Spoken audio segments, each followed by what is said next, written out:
चोरोचीच्या कृष्णा रुपनर यांची सेवाभावना. तिसऱ्या वर्षी मोफत काशी यात्रा.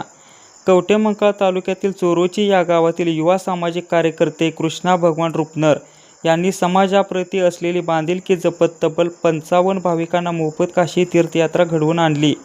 कोणताही स्वार्थ न ठेवता सामाजिक भावनेतून राबविण्यात आलेल्या या उपक्रमाचे सर्वत्र कौतुक होत आहे.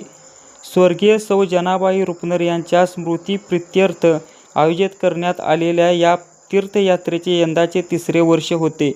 यात्रेसाठी भाविकांच्या प्रवासाची मोफत व्यवस्था ट्रॅव्हलर वाहनांद्वारे करण्यात आली होती. तसेच यात्रेदरम्यान जेवण व निवासाचीही संपूर्ण व्यवस्था सोयी करण्यात आली होती. या उपक्रमामुळे अनेक भाविकांना काशी विश्वनाथाचे दर्शन घेण्याची संधी मिळाली. यात्रेचा लाभ घेतलेल्या भाविकांनी समाधान व्यक्त करत कृष्णा रुपनर यांच्या या सामाजिक कार्याचे कौतुक केले.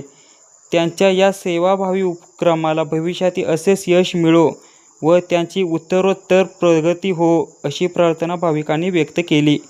यावेळी कृष्णा रुपनर यांनी आपल्या आईच्या स्मृती जपण्यासाठी आणि समाजसेवेची भावना वृद्धिंगत करण्यासाठी हा उपक्रम सुरू ठेवणार असल्याचे सांगत ते पुढे काय म्हणाल ते पाहूया.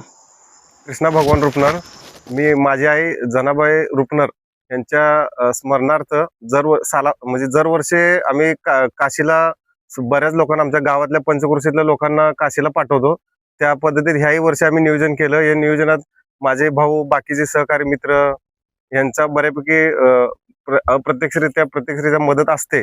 आम्ही दरवर्षी गिरनार आणि काशी हे आमचं ठरलं. नेहमीप्रमाणे आम्ही आईच्या स्मरणार्थ आम्ही ही यात्रा काढत असतो. किती वर्ष? हे तिसरं वर्ष. साधारणपणे किती भाविक गेले?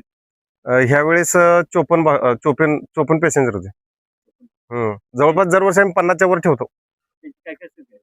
आम्ही सगळं राहणं, पिणं, खाणं, जेवण आणि आमचे मित्र, जुने सहकारी मित्र आहेत, ते पण ते महाराज आहेत, त्यांच्या मार्गदर्शनाखाली ती यात्रा चालते. मग भाविकांनी तुम्हाला चांगल्यापैकी आशीर्वाद दिलाय, प्रतिक्रिया व्यक्त करताना त्याबद्दल भाविकांना तुम्ही काय म्हणणार?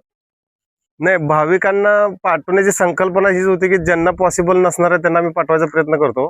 आणि भाविकांनी जाऊन आमच्या महाराजांच्या मार्गदर्शनाखाली लाभ घेतलाय, त्याच्याबद्दल चांगली गोष्ट. तुम्हाला संकल्पना कशाबद्दल? नाही, संकल्पना म्हणजे आमचे ते म्हणजे काय बरंच आहे काहीतरी, पण ते संकल्पना आहे म्हणजे अजून बरंच आहे. सांगत मी सगळी एकदाच नाही, दिन तुम्हाला. हो.